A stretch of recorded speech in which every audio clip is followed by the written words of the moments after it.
are going to be making beef empanadas, which are also called pastelillos, and we are going to start off with the dough. All right? And Xander is going to be my awesome helper. Yeah, I'm not going to help us the door because the door's very sticky. It's sticky on my hands or whatever. I will that dough. Then the dough is going to open my body. Then I'm going to be uncooked by it. What? You think you're going to end up inside an empanada? Yes, because I don't want to be a dough. We won't wrap you up inside an empanada, okay? Oh, I mean the dough. I won't wrap you up in the dough. Okay, please don't eat me. And I will not eat you. All right, you ready to start mixing? We're gonna put the ingredients in, okay? Right here, we have 2 1/3 cup of all-purpose flour. We need 1.5 teaspoons of salt. So here's 1. Any put? And 1/2. What we call this is sugar. A salt. Oh, sorry. So we're going to add a teaspoon of turmeric. And we put in now to make every green to make the food that Mama said. I was right here. So I like adding turmeric. I like the flavor and I like the color, but if you don't want to, you could leave that out. And what we cut this is What we have is 1/4 cup of vegetable shortening. yes, we have that. And all we had to do is pour it in. Make sure not to pour it in. Now, and be careful not to and make sure your baby or your butter doesn't use only a big knife. Because that stops those cousins. All right, and then we're going to put another 1/4 cup of cold butter in. Yeah, it's called cold butter. 3 cups. Now you're going to take this Yes. and start gently smashing in the butter. Yes, we have to do that. Now smash it in. Hey, get It's up in here. okay, watch. Mommy will help you. Just keep smashing it in. Okay, smash, get down. Smash. We're trying to smash up the butter and shortening so it makes little pea-sized bundles of flour. That's my favorite ingredient. I know you love butter. Yeah, I really want to eat butter. You could also do this with your fingers, but I find when I do, I kind of heat up the butter too fast. So this is nice because you're not getting the heat from your hand in the mixture. Almost ready for more. Can you please smash it up just a little bit more for me? So while Xander's doing that, I'm going to put our wet ingredients in here. Wait, I want to mix that. Oh, you are. You'll mix it. That's my favorite thing to do. Pour an egg in there. That's my favorite thing to do. So I put 1 egg, and I have 1/3 cup of very cold water. Oh, yeah, that's the story I have. Here, can you tell me, is it cold? Oh, God! So I have that thing. while we were working everything else, I had ice in with the water, so it stayed really cold, and then I just dumped the ice out before I poured it in here. And now we're going to put 2 teaspoons of white vinegar in here. This is my favorite thing. It's your favorite thing, pouring. 1 more. Okay, 2 teaspoons. Oh, a little bit more. Thank you. You gonna pour it for me? Thank you, Pour sir. it on the egg. I pour it on. Now can we mix that? Yes, now you can mix this up. And so I'm just going to check this, make sure it's well incorporated. I'm mixing the egg. Look at the egg. Ooh, good job.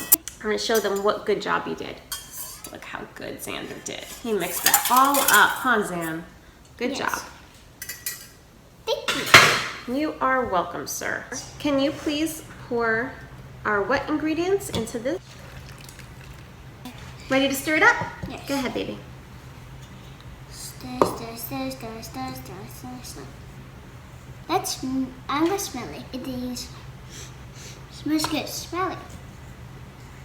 I'm gonna just really lightly flour the counter, and then Mommy is going to knead the dough just for a minute or so. We just want to bring it together. Yeah, we have to pull it.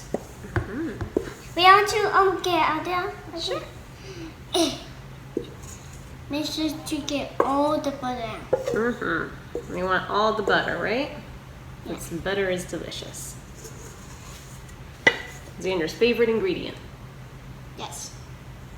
So you don't want to add liquid right away because as you knead it, it's going to come together more. So you might, if you do it too quickly, you're going to end up adding more liquid than you actually need. So you probably noticed that when I first poured it out, it was really powdery. And then as I kneaded it just for like 2 minutes, What do you do this it came together. Great question. So I have some plastic wrap here, and we're going to wrap up our dough. What about the dough? We're going to let it rest in the fridge for 1 hour while we make our beef. So we are going to make a beef filling for our pastelillos or empanada. We're going to put 1/4 of a cup of sofrito in here. You can buy it, or I will eventually make a video showing you how to make my grandmother's. And then a tablespoon of adobo. And adobo has a bunch of seasonings in it. It has salt and garlic powder and oregano and turmeric and other spices. So we're not going to add any additional salt or pepper for now. We'll combine it, we'll cook it, we'll taste it, and then see if we need to add anything at the end. But we don't want it to be too salty. Do you want to put your hands in a mix, or should Mommy put her hands in a mix? Mix. I'm done mixing down to come up. Okay. So growing up, my grandmother used to make all sorts of fillings for this. She would make like a meat with hard-boiled eggs and raisins. She would make a ground beef that was like a tomato based. So she would do all sorts of ones. So don't feel like you're restricted to just make this sort of filling. Really, it could be anything. You could do a vegetable-based one, chicken, beef, shrimp, lobster, whatever you want. We even, when I don't add turmeric to the dough, we even put tomato sauce and mozzarella cheese in there and pepperoni and make little pizza empanadas. So whatever you want, feel free to be creative and to be adventurous with your food. Try all sorts of fillings and throw it in there. All right. So I just mixed until combined. You see it's all soaked into the ground beef. And we have some more ingredients back there that we're going to throw into the pan. So let's get cooking. We have heated up 2 tablespoons of canola oil over medium heat. And now we're going to add diced onions. I've reduced the heat to medium-low, and now that the onions are turning translucent and they're starting to brown, I'm going to add 2 teaspoons of minced garlic and cook for 1 more minute. After it's been cooking for another minute and has been browned, add a tablespoon of tomato paste. It smells so good. All right, now we're going to add our chopped meat.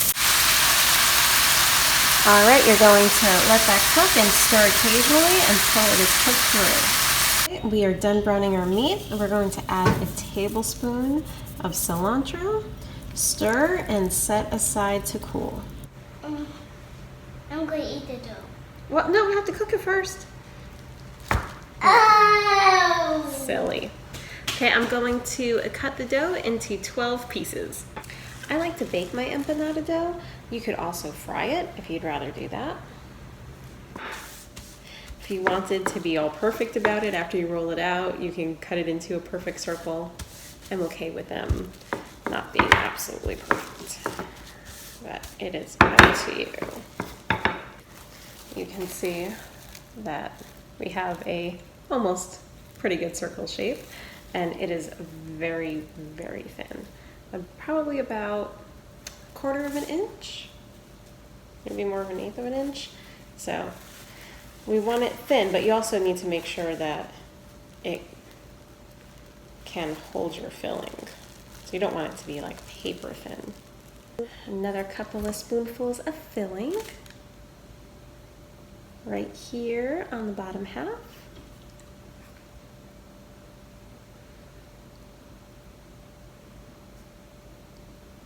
Okay, use your plastic wrap, fold that over, and push down those edges. Okay, that way you can seal it up. Okay. Unfold. Use your fork to make sure that those edges are together so you don't have any leaks or explosions. And there you go. See? And we're going to keep on repeating, and then we're going to come back and put an egg wash on it. I have 6 done behind me. I have the other 6 on this cookie sheet. And I have beaten 1 egg and mixed it with a tablespoon of water to thin it down just a bit. And I'm going to do just a light egg wash on each of these. All right, that is done, and we're going to put this in the oven at 375 degrees for about 20 minutes until they're nice and browned and crispy. Here are our empanadas that are out of the oven, and I'm just cooling them on a rack for a couple of minutes before we go and taste them. What do you think? Good. Oh, stop hitting me on the way over. So, yummy?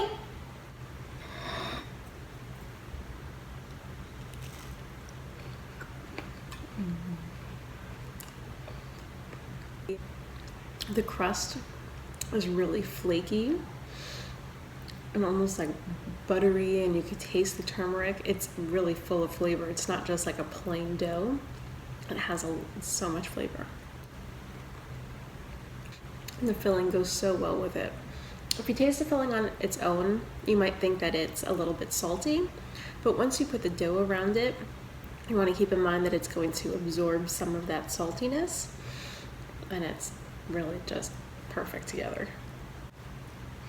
I really hope that you try this and you let us know what you think. Thank you so much for watching. Don't forget to like and subscribe. Bye.